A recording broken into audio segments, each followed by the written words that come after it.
اللهم صل على سيدنا ومولانا محمد وعلى سيدنا علي وسيدتنا فاطمة وسيدتنا زينب وسيدنا حسن وسيدنا حسين وعلى آله وصحبه وبارك وسلم.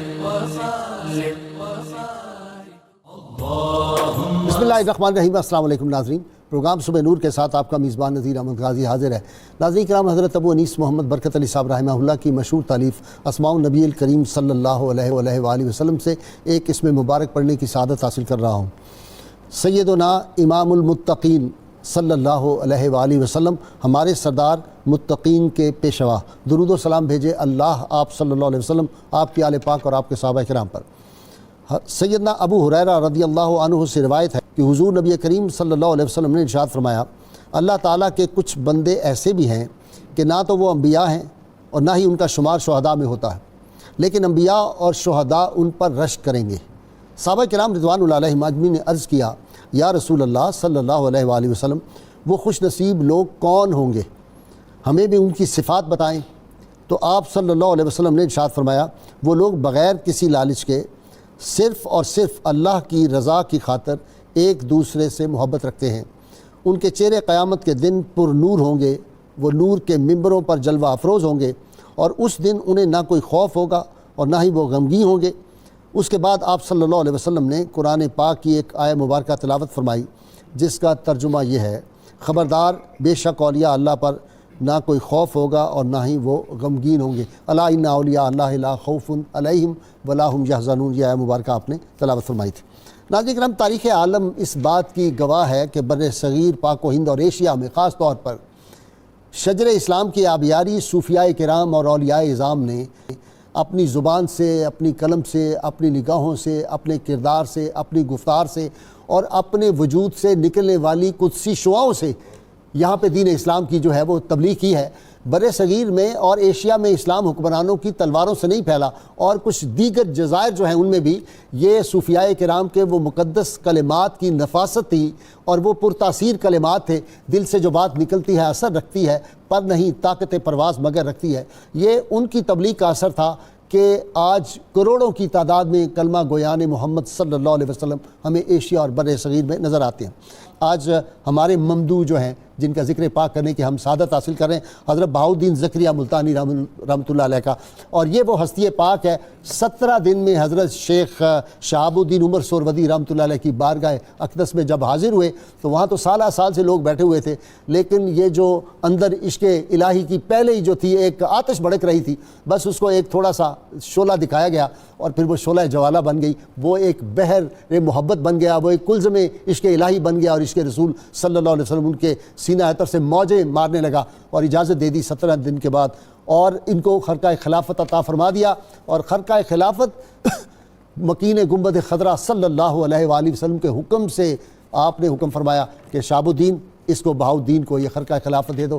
ناظرین کرام، ان کے کس انداز کی تبلیغ کی، میں نے جو بر صغیر کے صوفیاء کرام کی تعلیمات کو پڑھا ہے، ان کا انداز تبلیغ بالکل نرالا ہے. انہوں نے زبان پہ بھی کام کیا، ثقافت پہ بھی کیا، تجارتی میلے بھی منعقد کیے، مصنوعات بیچ کے بظاہر دنیا کی چیزیں لے کے جاتے تھے، بیچتے تھے. یہ سماٹرا ہو، یہ چین ہو، یہ سب ملائیشیا، فلپائن، سماٹرا، جاوا، انڈونیشیا، مراکش، افغانستان، دہلی، ترکستان، ان سب جگہوں پہ جا کے بظاہر وہ کوئی مصنوعات ملتان کی لے کے جا کے فروخت ہوتی تھی، لیکن جن کو وہ جا کے چیز فروخت کر رہے ہوتے تھے اسی وقت ان کے دل میں وہ شمع جو ہے محبت الہی اس کو بھی روشن کر دیتے تھے. اور حالت یہ تھی کہ طیبہ سے منگائی جاتی ہے، سینوں میں چھپائی جاتی ہے، توحید کی میں ساغر سے نہیں نظروں سے پلائی جاتی ہے. ناظرین کرام، آج حضرت بہاؤالدین زکریا ملتانی رحمۃ اللہ علیہ کی عظمت اور ان کا زہد و تقوی، ان کی کرامات، ان کا علمی کام، اور انہوں نے کس طرح انقلاب بپا کیا، ان کا انداز تبلیغ کیا تھا، اس سب پہ گفتگو کرنے کے لیے میرے ساتھ ماہر تعلیم ہیں اور بڑی شخصیت، ایک یونیورسٹی کے سینئر استاد پروفیسر ڈاکٹر معین نظامی میرے مہمان بنتے رہتے ہیں، آپ ان سے واقف ہیں. نوجوان صوفی اسکالر ڈاکٹر محمد نوید اظہر بھی میرے ساتھ ہیں، یہ بھی آپ ان سے اچھی طرح واقف ہیں. آج میرے نئے مہمان ناظرین کرام براہ راست اس وقت حضرت بہاؤالدین زکریا ملتانی کے در دولت ان کی چوکھٹ کے قریب بیٹھے ہوئے جناب ڈاکٹر محمد صدیق خان قادری صاحب ہیں. ڈاکٹر صاحب پیشے کے اعتبار سے تو ڈاکٹر ہیں, میڈیکل کی ان کی میڈیسن کی فیلڈ ہے, لیکن اس بارگاہ سے ان کو بڑا فیض ان کا تعارف جو ہم تک پہنچا ہے. تو میں ابتدائی آج اس بارگاہ پاک کے ان کے در دولت سے کر رہا ہوں, حضرت کی چوکھٹ سے کر رہے ہیں, یہ وہاں پہ تشریف فرمائیں. ڈاکٹر صاحب السلام علیکم. وعلیکم السلام ورحمۃ اللہ وبرکاتہ. جی ڈاکٹر صاحب, سلسلہ آپ کا جو تھا وہ سہروردیہ ہے, ذرا تھوڑا تعارف کروا دیں حضرت کا, اور سلسلہ سہروردیہ کیا ہے؟ سلسلہ سہروردیہ کی نسبت آپ کے شیخ کامل شیخ الشیوخ حضرت شیخ شہاب الدین عمر سہروردی رحمۃ اللہ علیہ اور ان کے مرشد حضرت ابو النجیب عبد القاہر سہروردی رحمۃ اللہ علیہ سے ہے. اگرچہ یہ قصبہ ایک قصبے کا نام ہے قصبہ سہرورد, لیکن ان رجال عظیم اور صلحائے امت کی وجہ سے یہ سلسلہ شیخ نجیب الدین اور حضرت شیخ شہاب الدین عمر سہروردی رحمۃ اللہ علیہ کی نسبت سے یہ سہروردی سلسلہ کہلایا. حضرت غوث العالمین بہاؤالدین زکریا رحمۃ اللہ علیہ کی بیعت ہے حضرت شیخ شہاب الدین سہروردی سے, ان کی بیعت ہے حضرت شیخ عبد القاہر ابو النجیب سہروردی رحمۃ اللہ علیہ سے, اور اسی طریقے سے یہ سلسلہ حضرت جنید بغدادی, حضرت سری سکتی, حضرت معروف کرخی, حضرت اسود احمد دینوری اور جی ٹھیک ہے, اوپر سیدنا علی المرتضیٰ شیر خدا تک پہنچتا ہے. بصری ہو گیا, آگے چلیں آگے چلیں. مولائے کائنات آپ کی تعلیم اور تربیت کہاں ہوئی؟ ہاں میں عرض کرتا ہوں, حضرت شیخ الاسلام بہاؤالدین زکریا رحمۃ اللہ علیہ سن 566 ہجری میں ملتان کے قریب ایک قصبہ کوٹ کروڑ میں پیدا ہوئے. ٹھیک. آپ کے والد گرامی مولانا وجیہ الدین محمد غوث رحمۃ اللہ علیہ تھے. آپ نے اپنی ابتدائی تعلیم اپنے والد ماجد سے حاصل کی اور اپنے قصبے کے ممتاز علماء سے آپ نے عربی اور فارسی علوم میں استفادہ فرمایا. جی. اس کے بعد آپ کے والد گرامی ملتان تشریف لائے. ملتان میں ایک بہت بڑے جید عالم دین تھے اس وقت مولانا عبد الرشید کرمانی, ان سے آپ نے تعلیم حاصل کی. حضرت شیخ الاسلام بہاؤالدین زکریا رحمۃ اللہ علیہ کی شخصیت میں یہ امر خاص طور پر قابل ذکر ہے کہ آپ نے 7 سال کی عمر میں 7 قراتوں کے ساتھ قرآن مجید حفظ فرمایا.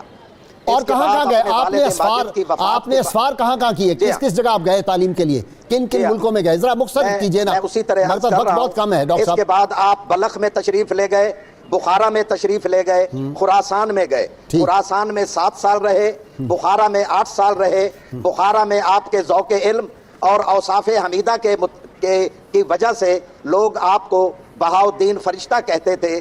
اور آپ نے بخارا میں علم الصرف, علم النحو اور علم حدیث و تفسیر میں اس قدر عبور حاصل کیا کہ مرتبہ اجتہاد پر پہنچے. بہت شکریہ ڈاکٹر صاحب, آپ سے بات ہوتی رہے گی. ڈاکٹر صاحب یہ TW آرنلڈ جو تھا پریچنگ آف اسلام والا بڑا مشہور آدمی تھا, آپ کو پتہ ہے, اور برے صغیر میں رہا وہ بہت عرصہ, اور یہ شبلی کے بھی استاد تھے. علامہ اقبال نے بھی ان سے پڑھا ہوا ہے, بڑے بڑے لوگ ان کے شاگرد تھے, اور کمال کا آدمی تھا. اس کی کئی باتیں میں نے سنانی تھی لیکن اب ٹائم کم ہے. بڑی بڑی دلچسپ بات ہے. علم دوست آدمی تھا. جہاز ڈوب رہا ہے اور شبلی نے لکھا کہ جہاز ڈوب رہا تھا تو یہ اپنے سکون سے کتاب پڑھ رہا تھا. انہوں نے کہا یہ کیا کر رہے ہیں, جہاز ڈوب رہا ہے, لوگ چیخے مار رہے ہیں. انہوں نے کہا جو ڈوبنا ہے تو ڈوب ہی جائے گا, لیکن جو لمحے مل رہے ہیں وہ تو اپنے صرف کریں, علم حاصل کریں. یہ علم اچھا جی. انہوں نے لکھا among the millions of Indian Muslims there are vast numbers of converts of descendants of converts in whose conversion force played no part. زبردستی نہیں ہوئی. And the only influences at work were the teaching and persuasion of peaceful missionaries. جی ایسا ہی ہے. حضرت شیخ الاسلام بہاؤالدین زکریا ملتانی رحمۃ اللہ علیہ کا ذکر خیر جاری ہے اور آپ کے سلسلہ طریقت پر بات ہوئی ہے. مجھے ایک لطیف نقطے کی طرف اشارہ کرنا ہے. بر صغیر میں جو رائج ترین 4 معروف سلاسل طریقت ہیں, ایک قادری ہے, ایک نقشبندی ہے, ایک چشتی ہے اور ایک سہروردی ہے. 2 کی نسبت اپنے بانی سلسلہ کے نام سے ہے, قادری اور نقشبندی. 2 کی نسبت اپنے جغرافیائی مرکز سے ہے, چشت اور سہروردی. اچھا، یعنی یہ ایک بڑی لطیف اس میں بات ہے. یعنی قادری اور نقشبندی تو بزرگوں کی بزرگوں کی نام کے مناسب. شیخ عبد القادر جیلانی رحمۃ اللہ علیہ، بہاؤالدین نقشبند، میں جا رہا ہوں جی بالکل انشاءاللہ ان کے مزاج. اور یہ دو سلسلے ایسے ہیں، اور یہ اپنے مزاج میں اور اپنے انداز تربیت میں اور اپنے تمام معاملات میں بھی ایک دوسرے کے نسبتاً زیادہ قریب ہیں، سہروردی اور چشتی. چنانچہ حضرت شیخ بہاؤالدین زکریا جو بانی ہیں بر صغیر میں سلسلہ سہروردیہ کے، اور اپنے اکابر کی تعلیمات کا جس انداز میں آپ نے یہاں فروغ کیا، بالکل ملتان مبارک کے قریب ترین جو بڑا مرکز تھا وہ اجودھن پاک پتن، جہاں حضرت بابا فرید الدین گنج، اس کو خاکہ اولیاء کہتے ہیں یا مدینہ اولیاء بھی اور خاکہ اولیاء بھی، جی ہاں. تو ان کے بڑے گہرے آپس میں روابط تھے. اتنی محبت سے چشتی کتابوں میں، چشتی اکابر کی منابع میں حضرت شیخ الاسلام بہاؤالدین زکریا کا اسم گرامی اور آپ کے اذکار موجود ہیں کہ ہمیں تو اپنے مشائخی میں وہ لگتے ہیں. اور حقیقت یہ ہے کہ جنوبی ایشیا کے سارے محسن ہم سب کے مشترکہ محسن ہیں، اور خطہ سندھ میں اور پنجاب کے اس خطے میں جتنا تصرف اور جتنا کام حضرت شیخ بہاؤالدین زکریا اور آپ کی اولاد امجاد کا ہے اور آپ کے خلفائے کرام کا ہے، شاید ہی کوئی ایسا اور بڑا مثال ہمارے سامنے. خاص طور پہ یہ جو جزیرے تھے سماٹرا، جاوا وغیرہ، وہاں تو کمال کیا، سمجھ ہی نہیں آتی بالکل. ملیشیا، انڈونیشیا، اتنا تنوع ہے آپ کی یعنی ویژن میں اور آپ کی بصیرت میں. یعنی جنوبی ایشیا کا پہلا ٹریڈ سینٹر کہنا چاہیے کہ آپ کے زیر اہتمام ملتان میں قائم ہوا.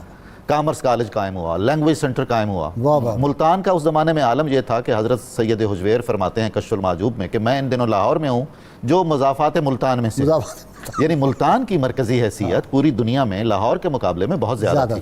تو اس مرکز میں بیٹھ کے آپ نے حق ادا کیا کہ اس مرکز میں ایسی ہی شخصیت ہونی چاہیے جیسی بغداد جیسے بڑے مرکز میں حضرت شیخ عبد القادر جیلانی رحمۃ اللہ علیہ، جو اپنے سینٹر بنایا وہاں، عصری تقاضوں سے بھی پوری طرح آگاہ ہے، اور وہ سمجھ رہے ہیں کہ مسلمانوں کو یہاں اپنی جڑیں مضبوط کرنے کے لیے کن کن پہلوؤں پر توجہ دینی چاہیے.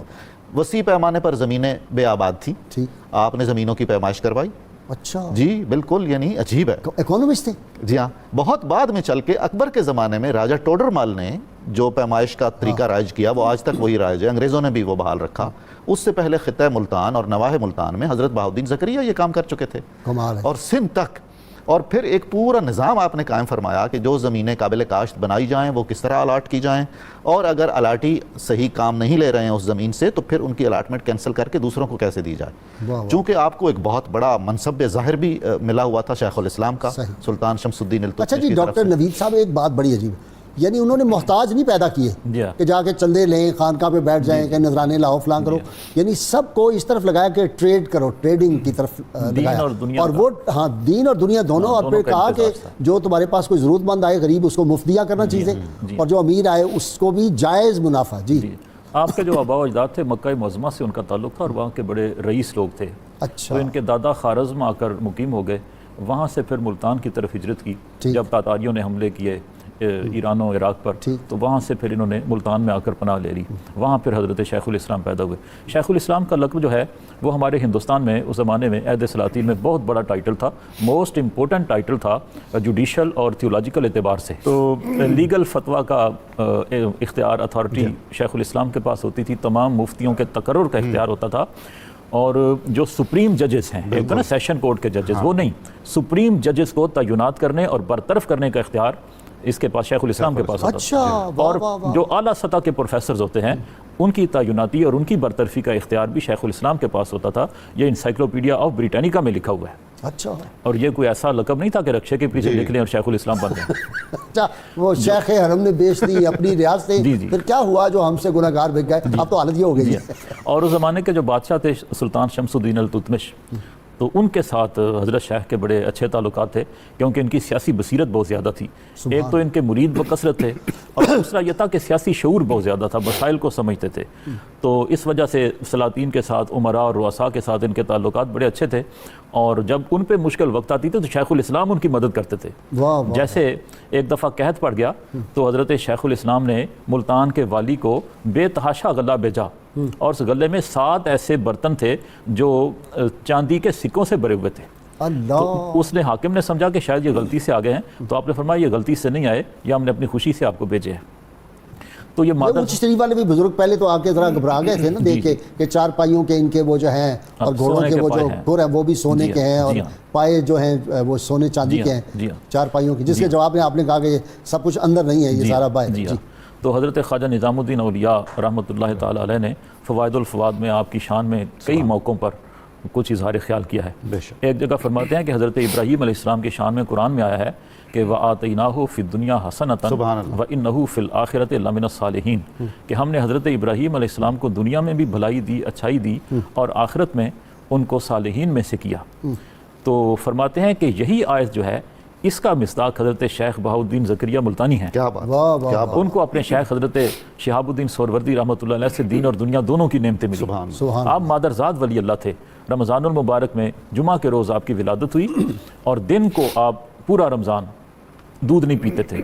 اچھا، شوال کا چاند دیکھا تو پھر دن کو دودھ پینا شروع کیا۔ جب آپ کی والدہ ماجدہ، یہی سیدنا عبد القادر جیلانی کے ساتھ بھی یہی تھا، بے شک امام حسن کے ساتھ بھی یہی ہوا۔ متعدد مثالیں ہیں، متعدد مثالیں ہیں۔ امام حسن کے کون سے صاحبزادے تھے؟ جناب قاسم تھے، جی قاسم، جناب قاسم تھے، ان کا بھی یہی آتا ہے کہ دودھ نہیں پیا تھا۔ انہوں نے کہا کہ ٹھہر جائیں۔ بچپن ہی سے آثار بزرگی کے ہویدہ ہوتے ہیں، جیسے ڈاکٹر صاحب بیٹھے ہیں تو فارسی کا شعر میرے اندر سے وہ تڑپ رہا ہے، جرت ہے آپ کی ویسے۔ شیخ سعدی فرماتے ہیں بالائے سرش دے ہوش مندی می تاف ستارہ بلندی، کہ بعض بچے ایسے ہوتے ہیں کہ بچپن ہی سے ان کی پیشانی سے ہوش مندی اور علم کے جو آثار ہیں نمودار ہو جاتے ہیں۔ فطرت خود بخود کرتی ہے لالے کی ہنا بندی۔ ڈاکٹر صدیق صاحب آپ کی طرف آ رہا ہوں۔ جناب آپ کا یہ جو عوارف المعارف کا آپ درس دیتے تھے، اور کتنے برس آپ نے درس دیا یہاں پہ ملتان میں قرآن و حدیث کا بھی؟ جی ہاں، عوارف المعارف آپ کے مرشد شیخ الشیوخ حضرت شیخ شہاب الدین سہروردی رحمۃ اللہ علیہ کی تصنیف لطیف ہے۔ آپ اپنی درسگاہ میں ملتان میں آپ نے بر صغیر میں سب سے پہلی اقامتی درسگاہ قائم کی۔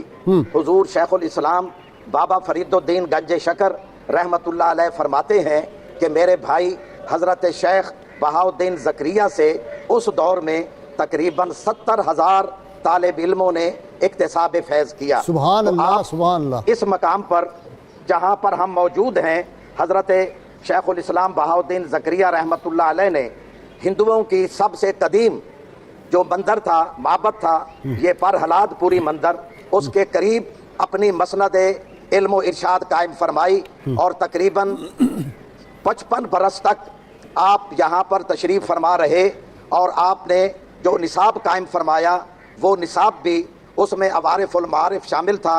کچھ آپ نے کتابیں بھی، آپ کی تصنیفات بھی ہیں ڈاکٹر صاحب؟ کوئی تصنیفات بھی ہیں آپ کی؟ کوئی آپ کی تصنیفات جو ہے وہ اگرچہ آپ کی تصنیف سچ اس طرح نہیں ہے، شروط اربعین آپ کی ایک تصنیف ہے، آپ کے ملفوظات حضرت سلطان الاولیاء خواجہ نظام الدین اولیاء کی کتاب میں ملتے ہیں۔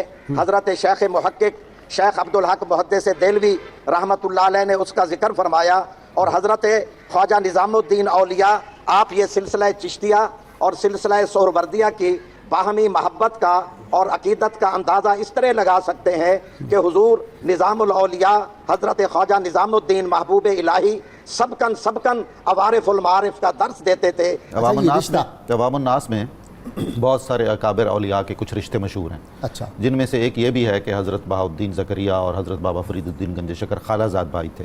ایسا نہیں ہے، اچھا، بالکل ایسا نہیں ہے، کوئی دلیل اس کی قدیم یہ ہاشمی ہے نہیں ملتی۔ جی بابا صاحب تو جی ذات مختلف، بالکل بابا صاحب فاروقی ہیں اور یہ ہاشمی ہیں۔ جی ہاشمی ہیں، جسٹس پیر محمد کرم شاہ جی ان کی اولاد میں سے، ان کی اولاد میں سے ہیں، بالکل۔ آپ کا بنو اسد کا جو قبیلہ حضرت فاطمہ بنت اسد کا جو قبیلہ ہے، یہ وہ ہے، اس میں سے حضرت سلطان بہاؤالدین زکریا ملتانی۔ سبحان اللہ، سبحان، کیا نام ہے جی، کیسا نام آپ نے لے لیا؟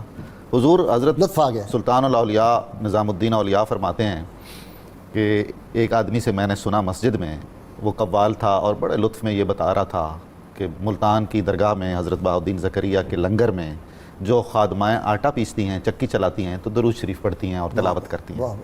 یعنی یہ خبر پہنچی دہلی میں، آپ اندازہ فرمائیے تو کیا عالم ہوگا خود اس شخصیت کے زہد و اتقاء کا، جس کی بنیاد پہ وہ سارا نظام چل رہا ہے۔ تبھی یہ برکات کا نظام تھا جی، پورا برکت و رحمتوں کا، اور یہ رحمتوں کا صاحبان تھا۔ منیرہ علی نے بڑی خوبصورت لکھی ہے اس پہ، اس نے لکھا یہ رحمتوں کے صاحبان ہیں۔ یقیناً ایسا ہی ہے، بالکل ایسا ہی ہے۔ دی چشتی اس پہ، جی ہاں، منگولوں نے حملہ کیا حضور ملتان پہ، ملتان کی طرف لپک کے آتے تھے، دہلی کی طرف بھی حملہ کیا، تو حکومت کی طرف سے منگولوں کے ساتھ مذاکرات کیے حضرت بہاؤالدین زکریا ملتانی نے، اور آپ کی جلالت شان کا اندازہ اس سے کر لینا چاہیے کہ منگولوں نے بھی کہا کہ ان سے ہم مذاکرات کر لیں گے۔ اچھا، یعنی آپ کے نام نامی سے آگاہ تھے. ٹھیک. آپ نے نہ صرف مذاکرات میں کامیابی حاصل کی بلکہ منگولوں کو واپس بھیج دیا. 1,00,000 دینار تاوان دیا اپنے پاس سے. واہ واہ واہ. اور ساری تاریخوں میں لکھا ہوا ہے کہ اس دن کے بعد سارے اہل ملتان کہتے تھے کہ ہم حضرت سلطان بہاؤالدین زکریا ملتانی کے زرخرید غلام ہیں اور مکروز ہیں. وہ نسل در نسل قرض اسی طرح قائم ہے.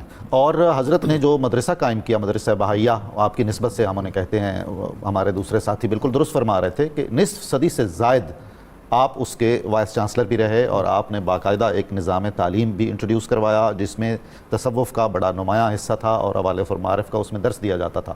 اس نظام تعلیم میں زبانوں کو اور مختلف ثقافتوں کے مطالعات کو بڑی اہمیت دی جاتی تھی. اور یہ حرب و ضرب کے طریقے سے پہلوانی بھی سکھائی جاتی تھی. کمال. خطاطی سکھائی جاتی تھی، جلد سازی سکھائی جاتی تھی، قلمیں بنانا، دواتیں بنانا، جو اس وقت بہت ایک رائج اور ضرورت کی چیزیں تھیں. کڑھائی، کشیدہ کاری.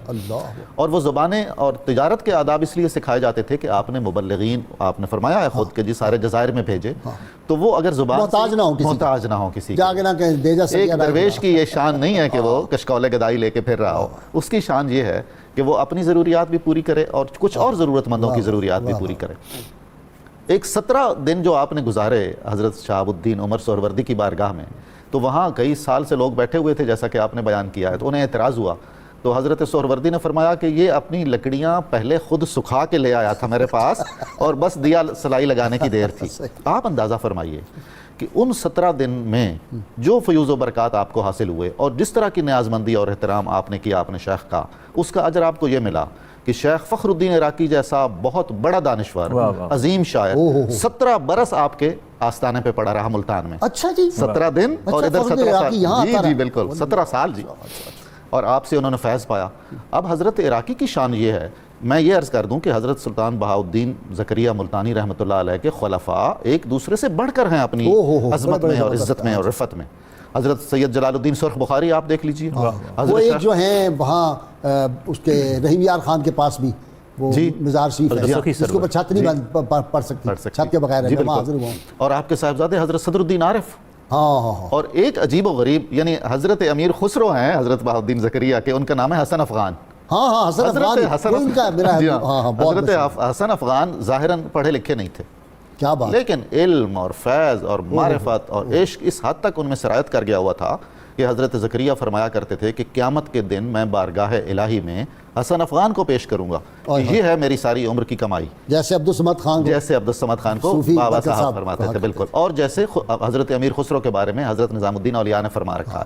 تو یہ وہ نگاہ کیمیا اثر تھی. جی ڈاکٹر صاحب، زود و ورا کے ساتھ ساتھ جو ظاہری شکل و صورت، وہ جو کیا کہتے ہیں کہ ظاہری طور پہ بھی باغ و بہار ماں ندیم، یعنی کہ جنت النعیم، روح خوش ہو، بوئے خوش ہو، گلوئے خوش. سبحان اللہ. ان کے مرشد شیخ شہاب الدین سہروردی رحمۃ اللہ علیہ جو بانی ثانی تھے سلسلہ سہروردیہ کے، انہوں نے کئی افراد کو تیار کیا.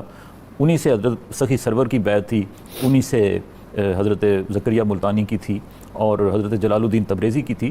بہت سارے لوگ انہوں نے تیار کیے، لیکن سب سے زیادہ فیض جس ہستی سے عام ہوا وہ حضرت شیخ الاسلام تھے. آپ نے یہ بتا دیا، آپ کی سیرت یہ بتاتی ہے کہ بزرگ کیسے بنا جاتا ہے. مادرزاد ولی ہیں.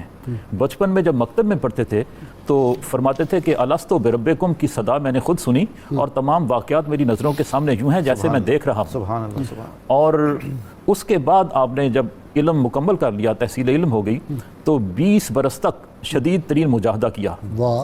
اور کسی نے ایک دن پوچھ لیا آپ سے کہ آپ نے کس طرح کا مجاہدہ کیا، تو فرمانے لگے کہ یہ نہیں بتانا چاہیے، اس سے روحانیت میں نقصان ہوتا ہے، بلکہ روحانیت ہی دریا برد ہو جاتی ہے. لیکن تم نے پوچھا ہے تو میں بتا دیتا ہوں شوق کے لیے کہ میں نے 20 برس تک ایک چھٹانک پانی اور ایک چھٹانک روٹی 24 گھنٹوں میں کھائی ہے. اور فرماتے ہیں یہ تو معمولی بات ہے، اللہ والے تو 70 برس تک اپنے نفس کو روٹی اور پانی سے روک دیتے ہیں، پھر جا کر بزرگی ملتی ہے.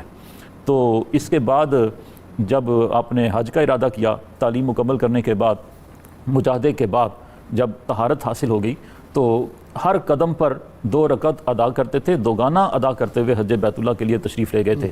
اور وہاں پھر جبل عرفات میں حضرت خضر علیہ السلام سے ملاقات ہوئی اور وہاں 3 برس تک ان کی خدمت میں حاضر رہے.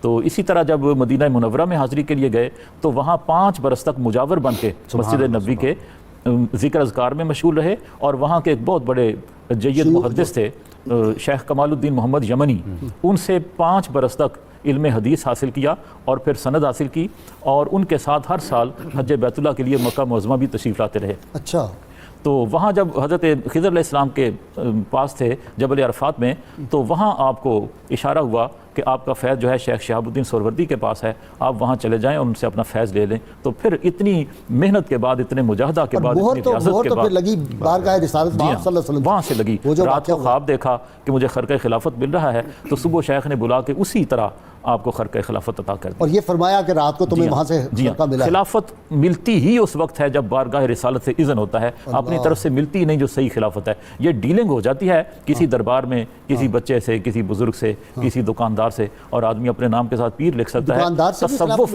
جی ہاں، تصوف میں خلافت اس وقت تک نہیں ملتی جب تک بارگاہ رسالت سے۔ آج کل کا ریٹ کیا ہے بعض جگہوں پہ؟ 500 بھی ریٹ ہے، اس سے بھی کم ہے، صرف داد و تحسین بھی ریٹ ہے۔ من ترا حاجی بگویم تو مرا ملا بگو، میں آپ کو حاجی صاحب کہہ دوں، آپ مجھے مولانا کہہ دیں، اتنی ڈیلنگ پہ بھی مل جاتی ہے۔ استغفر اللہ، کتنی خطرناک بات ہے یہ، کہاں سے کہاں زوال آیا۔ جی ڈاکٹر صدیق صاحب کی طرف چلتے ہیں۔ جی ڈاکٹر صاحب، آپ کی تعلیمات کا کیا نچوڑ، کوئی خاص باتیں بتائیں نا۔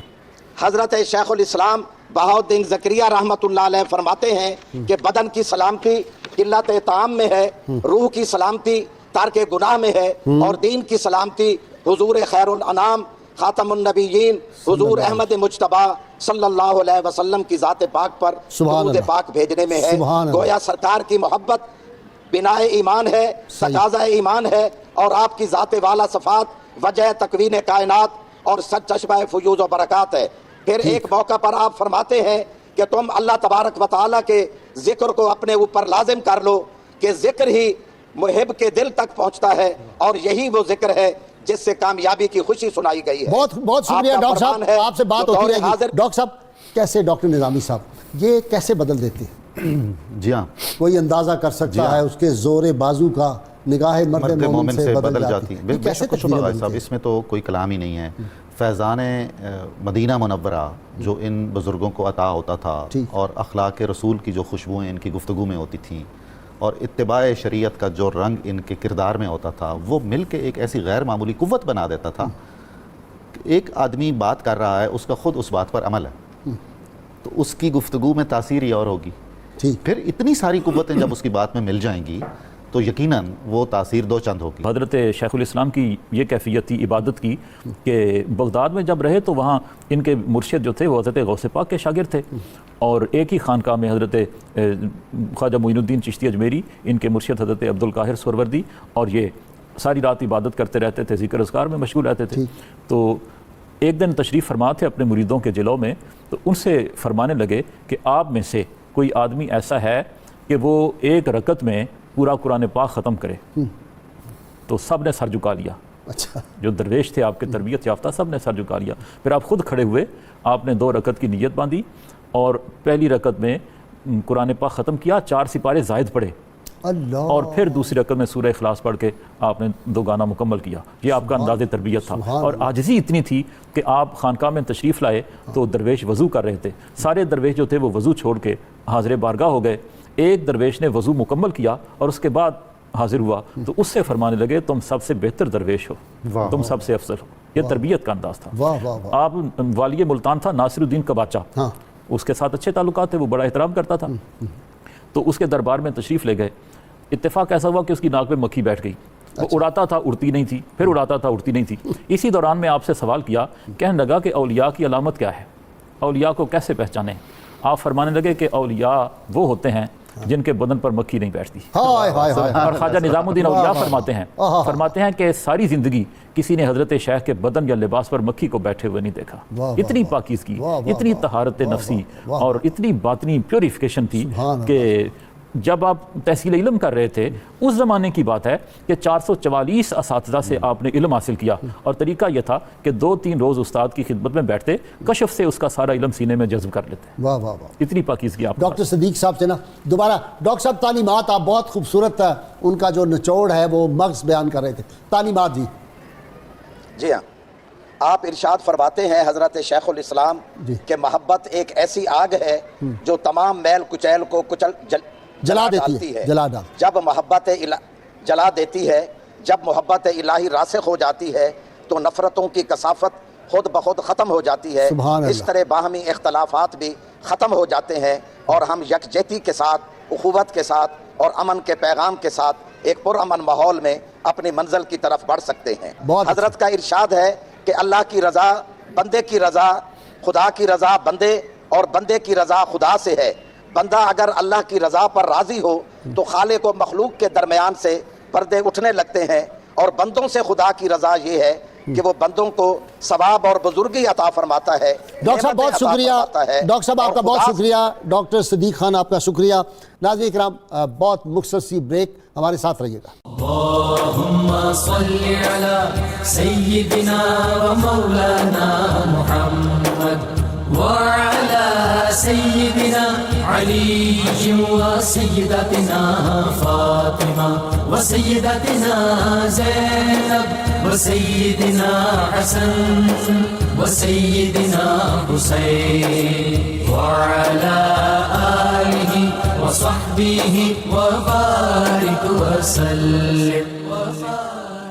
اللهم صل على سيدنا ومولانا محمد وعلى سيدنا علي وسيدتنا فاطمة وسيدتنا زينب وسيدنا حسن وسيدنا حسين وعلى آله وصحبه وبارك وسلم۔ سيدتنا فاطمة وسيدتنا زينب وسيدنا حسن۔ ویلکم بیک ناظرین کرام۔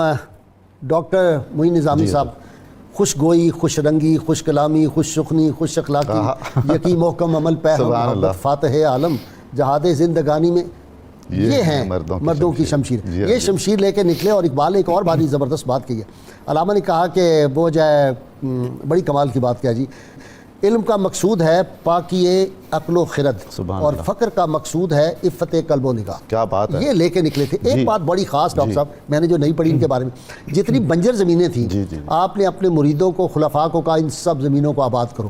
تو میں آج سوچ رہا تھا بہترین دنیا کا عام جو ملتان میں ہوتا ہے تو یہ وہی تحصیل چل بالکل ایسا۔ غازی صاحب سب سے پہلے تو آپ کی زراعت کے حوالے سے جو بات ہے نا، یہ بہت اہم پہلو ہے آپ کی شخصیت کا۔ آج ملتان اور اس کے ارد گرد کا جو تصور ہے وہ درست تصور نہیں ہے، اس لیے کہ بہت سارے دریا جو اس زمانے میں سیراب کرتے تھے خشک ہو گئے، بعض نے رخ بدل لیا، بعض دریاؤں کے پانی بند کر دیے گئے، تو ایک بنجر پن کا احساس ہوتا ہے۔ بہت زرخیز علاقہ تھا۔ اچھا، علم کی ترویج پہ بڑا زور دیا، بہت ہی زیادہ، یہ کمال ہے جی بالکل۔ اور صرف علم جو بظاہر کتابی علم ہمارے یہاں چلتا تھا وہ نہیں، ساتھ ان کو وہ ثقافت کا علم بھی سکھایا، اور انڈسٹری کا بھی سارا، اور فنون لطیفہ سب کچھ سکھایا۔ کمال ہے، سامان حرب و ضرب سے لے کر اور وہ جو ہے کشیدہ کاری اور یہ کپڑا بننا فلاں سارا، اور نمائشوں کا سلسلہ، ایکسپو سینٹر بنائے، بہت حیران۔ نصاب آپ نے بنایا، آپ کے مدرسے میں جو نصاب تھا وہ آپ ہی کا اپنا بنایا ہوا تھا، اور آپ نے خود اس کی تدریس بھی کی، اور بحیثیت وائس چانسلر یا پرنسپل بھی اس کا سارا انتظام آپ نے اپنے پاس رکھا۔ 60 برس یہ سلسلہ آپ نے خود چلایا، اور اس کے بعد تقریباً 2-3 صدیاں یہ نہایت کامیابی سے چلتا رہا۔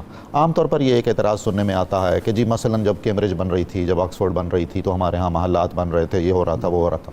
اصل میں غازی صاحب ہماری تاریخ کی جو روشن پہلو تھے خصوصاً اس خطے کے، وہ بہت زیادہ محفوظ نہیں رہے، اور جو بچے کھچے بھی ملتے ہیں ان پر تحقیق نہیں ہوئی ہے۔ نہیں ڈاکٹر صاحب، ہم نے انٹروڈیوس ہی نہیں کرایا، انٹروڈیوس بھی نہیں کروایا۔ لیکن میں تو کہتا ہوں کہ ہم سے زیادہ صدر نکسن نے جو سیزی مومنٹ اپنی کتاب لکھی، اس میں نے زیادہ اس نے بتایا کہ مسلمانوں نے کیا کہا۔ ابھی what Islam did for us, Alice Murphy کی جو ابھی کتاب چھپی حال ہی میں، اس میں اس نے کہا ہے وہ پڑھ کے آدمی خون کے آنسو روتا ہے، وہ کہتا ہے سب کچھ مسلمانوں نے دیا، اخلاقیات، قانون، سائنس، طب، کوئی دنیا کی تعمیرات، کوئی شعبہ لے لیں، انجینئرنگ، وہ مسلمانوں نے دی۔ ہم انٹروڈیوس ہی نہیں کروا سکے، ہمیں کیا پتا۔ جی حضرت، خاص یہ جو ہے سلسلہ سہروردیہ، کس طرح آپ نے کہاں کہاں آپ کی تبلیغ ہوئی؟ میں کچھ آپ سے عرض کر دوں، جاوا، سماٹرا، فلپائن، ملائیشیا، انڈونیشیا، مراکش، افغانستان، دہلی، ترکستان، سبحان اللہ، آپ کے خلفاء۔ حضرت غوث بہاؤالحق رحمۃ اللہ تعالی علیہ، آپ کے جو ہم دیکھتے ہیں سب سے پہلی بات جو آپ کے ہاں ہمیں نظر آتی ہے، سلسلہ جو آپ کا سہروردیہ ہے، سلسلہ جنیدیہ بھی ہے یہ، تو آپ جو ہے وہ سب سے پہلے خود جو ہے ہر چیز پر عمل کرنے والے، ٹھیک، پھر دوسروں کو اس کی تعلیم دیتے تھے۔ تو اسی طرح اگر ہم دیکھتے ہیں حضرت کمال الدین یمنی رحمۃ اللہ علیہ، جو اس وقت مدینہ منورہ کے اندر 50 برس سے زائد عرصہ تک شیخ الحدیث کے عہدے پر فائز رہے تھے،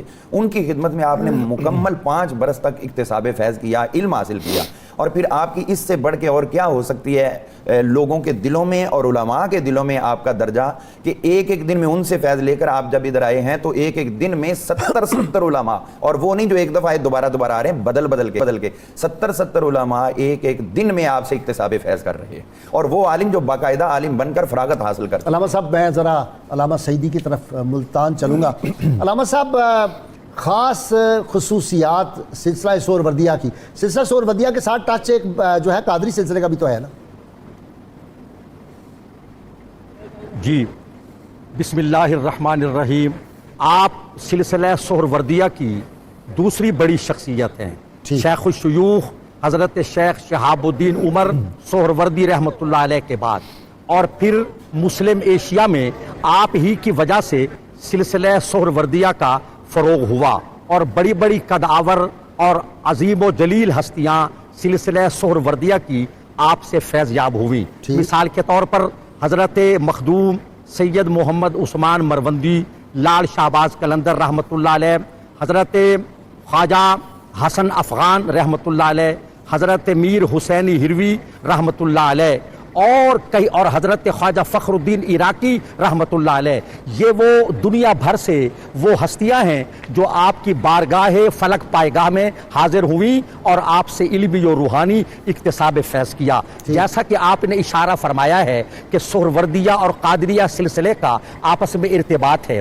آپ کے شیخ حضرت شیخ الشیوخ شیخ شہاب الدین سہرورد رضی اللہ تعالی عنہ بغداد شریف میں آپ کا مرقد مقدس ہے، اور وہ حضور غوث العظم پیران پیر دستگیر سیدنا عبد القادر جیلانی رضی اللہ عنہ سے فیض یاب ہیں، اور غوث العظم کی دعاؤں ہی سے آپ پیدا ہوئے۔ دوسرے سلاسل کے برعکس سلسلہ سہروردیہ نے حکمرانوں سے، بادشاہوں سے روابط استوار کیے، صرف اور صرف خلق خدا کی فلاح و بہبود کے لیے، اپنی ذات کے لیے نہیں، اپنی منفعت کے لیے نہیں، بلکہ اللہ کے بندوں کے لیے، مظلوم، مجبور اور محکوم انسانوں کی مدد اور ان کی چارہ سازی کے لیے بادشاہوں سے روابط استوار کیے۔ میرے فاضل شرکائے گرامی نے بجا فرمایا کہ آپ نے جو درسگاہ قائم فرمائی، ہم جس جگہ موجود ہیں یہ حضرت غوث العالمین رحمت اللہ علیہ کا آستان اقدس ہے، جو 850 سال سے فیوز و برکات عام کر رہا ہے۔ یہاں سے قلعہ کوہنا قاسم باغ سے ملتان کی کھاد فیکٹری تک جو کئی کلومیٹر کا فاصلہ بنتا ہے، یہاں تک حضور غوث العالمین کی جو یونیورسٹی تھی، جو جامعہ تھی، جو درسگاہ تھی، اس کا دارالاقامہ تھا، ہاسٹل تھا، 70,000 طلباء اس میں تعلیم حاصل کرتے تھے۔ اور یہ آپ نے خود بتایا ہے کہ وہاں صرف دینی تعلیم ہی نہیں دی جاتی تھی، روحانی تربیت ہی نہیں کی جاتی تھی، بلکہ ان کو تلاش معاش کے لیے اور ان کو اقتصاد کے لیے، کسب حلال کے لیے، حلال کمانے کے لیے علوم و فنون کی تربیت بھی دی جاتی تھی اس دور کے جو مروج تھے، اور ان کو تجارت سکھائی جاتی تھی، اور پھر ان کو نقد رقم دے کر ان ممالک میں روانہ کر دیا جاتا تھا۔ ہر ملک کی زبان، وہاں کی بولی ٹولی پر ان کو عبور دلا کر وہاں بھیجتے تھے، اور وہ وہاں انہی کی زبان میں جا کر تجارت کے بھیس میں، تاجروں کے انداز میں، اور تجارت کے ساتھ ساتھ دین کی تبلیغ بھی کرتے تھے اور روحانیت کے فیوز و برکات بھی عام کرتے تھے۔ جی علامہ صاحب پھر آ جاتے ہیں، آپ کا فقر، آپ کا زہد و تقوی کمال ہے۔ حضرت بہاؤدین زکریا ملتانی رحمۃ اللہ علیہ کہ ان کو صرف اپنی شخصیت ہی نہیں تھی، بلکہ وہ آپ کے گرد ایک ایسی کہکشاں تھی جن میں سے ہر فرد جو ہے وہ اپنی الگ شناخت رکھتا ہے۔ بے شک۔ اور آپ کے ادارہ کے اندر اگر دیکھیں تو حضرت لال شہباز قلندر جیسی شخصیات شیخ الحدیث کے درجہ پر فائز ہیں، اور وہ تعلیم دین دے رہے ہیں، اور دیگر جتنے بھی ہیں، تو یہ تمام کی تمام چیزیں بتاتی ہیں کہ ایک علم والا ہوتا ہے تو اس کے گرد ہی علم والے جمع ہوتے ہیں، اور خود صوفی ہے کامل صوفی تو اس کے گرد کامل صوفیاء ہی جمع ہوتے ہیں۔ وہ اپنی ذات میں یونیورسٹی ہوتا ہے، اپنی ذات اور میں۔ سب سے بڑی آپ حضرت بہاؤدین زکریا ملتانی رحمۃ اللہ علیہ کی سوچ دیکھیں کہ آپ جب آئے ہیں تو یہ اس وقت کے کام بادشاہوں کے کرنے والے تھے، اتنی بڑی بڑی یونیورسٹیز بنانی جو آپ نے خود بنائی، اور بے مثال، اور لاہور کی تو اس وقت کوئی حیثیت نہیں تھی، بلکہ پرانی کتابوں میں تو اس کا ذکر مضافات ملتان میں ملتا ہے، تو اصل مرکز تو وہی شمار ہوتا تھا۔ حضرت بہاؤدین زکریا ملتانی رحمۃ اللہ علیہ صرف یہی نہیں بلکہ آپ جو ہیں کال کے نہیں حال کے بھی جو ہے وہ اعلیٰ درجہ پر فائز تھے۔ حضرت جلال الدین سرخپوش رحمۃ اللہ تعالی علیہ، آپ بھی چونکہ حضرت کے خلفاء میں سے ہیں, جب یہ آئے بخارا سے تو ادھر کا موسم اس وقت بہت خوبصورت تھا, پیارا تھا, اور ادھر آئے تو ملتان کی گرمی تھی, تو کہنے لگے مسجد میں بیٹھ کر کے اس سے بہتر تو جو ہے وہ بخارا کا موسم تھا, ہم وہاں ہوتے تو نظارے لیتے, ادھر اتنی گرمی پڑ رہی ہے برداشت نہیں ہو رہی. تو آپ نے وہیں پر جو ہے وہ ایک شخص کو بھیجا کہ جاؤ جا کے مسجد کے باہر سے صفیں جو ہے وہ اٹھا دو. یعنی اس طرح کا مسئلہ ہے کہ بھی ابھی جیسے بارش برسنے والی ہے اور گرمی شدت کی ہے اور سورج جو ہے وہ بالکل اپنی پوری جو ہے وہ آب و تاب دکھا رہا ہے. اب جیسے ہی آپ نے یہ کام کیا ہے وہ اکٹھا ہوا تو اوپر سے نہ صرف بارش برسنا شروع ہوئی بلکہ اولے بھی برسنا شروع ہوئی. علامہ سعیدی کی طرف جاؤں گا. علامہ صاحب وہی آپ کی تعلیمات جو ہیں اس کو آگے بڑھاتے ہیں. ایک خاص بات کہ عشق الہی میں اس قدر غرق تھے آپ خود بھی, اور اپنے وہ شیخ کا انہوں نے اور دادا جو مرشد ہے ان کا واقعہ لکھا ہے کہ حضرت خضر علیہ السلام آئے اور ابو نجیب رحمۃ اللہ علیہ کے پاس کھڑے رہے, انہوں نے توجہ نہیں کی. تو حضرت شہاب الدین سہروردی نے جب ان کو اپنے نارمل ہوئے تو انہوں نے کہا حضرت آ کے خضر علیہ السلام کھڑے تھے, آپ نے ادھر توجہ نہیں کی. آپ نے فرمایا خضر تو پھر بھی آ جائے گا, لیکن وہ لمحہ جب میں اللہ تعالیٰ کی معرفت کے سمندر میں غوطہ زن تھا, وہ لمحہ نکل جاتا تو ساری عمر مجھے پریشانی ہوتی. یہ کہہ رہے تھے تو دیکھا خضر علیہ السلام دوبارہ آ گئے. جی واہ. غازی صاحب اس قصے میں گزارش یہ ہے کہ حضرت غوث العالمین بہاؤالدین زکریہ رحمۃ اللہ علیہ 17 دن, ایک روایت کے مطابق کچھ زیادہ ہے 2 ماہ اور 10 دن آپ حضرت شیخ الشیوخ کی بارگاہ میں حاضر رہے اور آپ کو خرقہ خلافت مل گیا. آپ نے عشق الہی کی بات چھیڑی ہے. حضرت بہاؤالدین زکریہ کو چند دنوں کے بعد خرقہ خلافت ملا, اجازت بیعت ملی, اور شیخ نے کہا کہ آپ جاؤ اور اللہ کا دین پھیلاؤ اور روحانیت عام کرو. تو اس منظر کو دیکھ کر جو خلفاء برسوں سے وہاں رہ رہے تھے, جنہیں مدت مدید ہو گئی تھی وہاں خدمت کرتے, تو وہ لب کشا ہوئے کہ حضور اس نوجوان میں کیا خوبی تھی کہ آپ نے چند دنوں میں ان کو نوازا اور ہمیں عرصہ گزر گیا, ہم ویسے کے ویسے بیٹھے ہیں. تو شیخ الشیوخ حضرت شہاب الدین عمر سہروردی علیہ الرحمہ فرماتے ہیں کہ بہاؤالدین ایسی خشک لکڑی ہے جس پر عشق الہی اور معرفت الہی کی آگ نے جلد اثر کر دیا, اور تم گیلی لکڑیاں تھیں کہ تم اس سے فیض یاب نہیں ہو سکے. یعنی شیخ کو بھی اپنے اس مرید کامل پر بڑا ناز تھا. اچھا, دوسری بات یہ ابھی ذکر ہوا ہمارے فاضل دوست نے کہ حضرت مخدوم جہاں سیدنا جلال الدین سرخ پوش اوچوی بخاری رحمۃ اللہ علیہ آپ کے اجلہ خلفاء میں ہیں, اور ان کے پوتے حضرت مخدوم صدر الدین جہانیہ جہاں گشت رحمت اللہ علیہ غوث العالمین کے پوتے حضرت قطب الاقطاب ابو الفتح شاہ رکن الدین والعالم سہروردی رحمت اللہ علیہ کے خلیفہ مجاز ہیں. یہ جو شاہ جیونا تھے اور حمید الدین حکیم تھے, یہ بھی تو انہی کے خلفاء میں سے نہیں ہے؟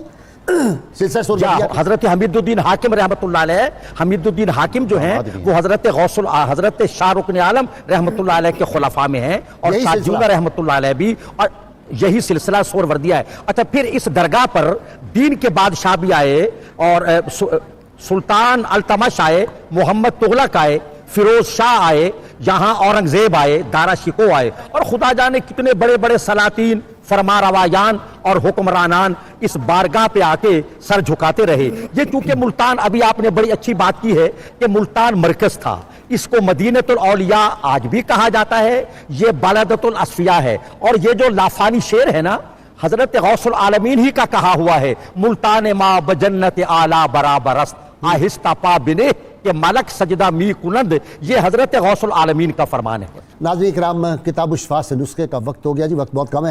مصائب و علام سے نجات کا عمل ہے. جو شخص روزانہ نماز فجر اور عشاء کے بعد 200 بار کلمہ طیبہ و درود پاک پڑھنے کو معمول بنا لے, اللہ تعالیٰ اسے تمام دنیاوی اور اخروی پریشانیوں سے محفوظ رکھتا ہے. حضرت بہاؤالدین زکریہ رحمۃ اللہ علیہ فرماتے ہیں, قول و فعل میں سچائی, اعمال کی درستگی اور اتباع سنت رسول صلی اللہ علیہ وسلم ہی قرب الہی کا ذریعہ ہے. اللهم صل على سيدنا ومولانا محمد وعلى سيدنا علي وسيدتنا فاطمة وسيدتنا زينب وسيدنا حسن وسيدنا حسين وعلى آله وصحبه وبارك وسلم.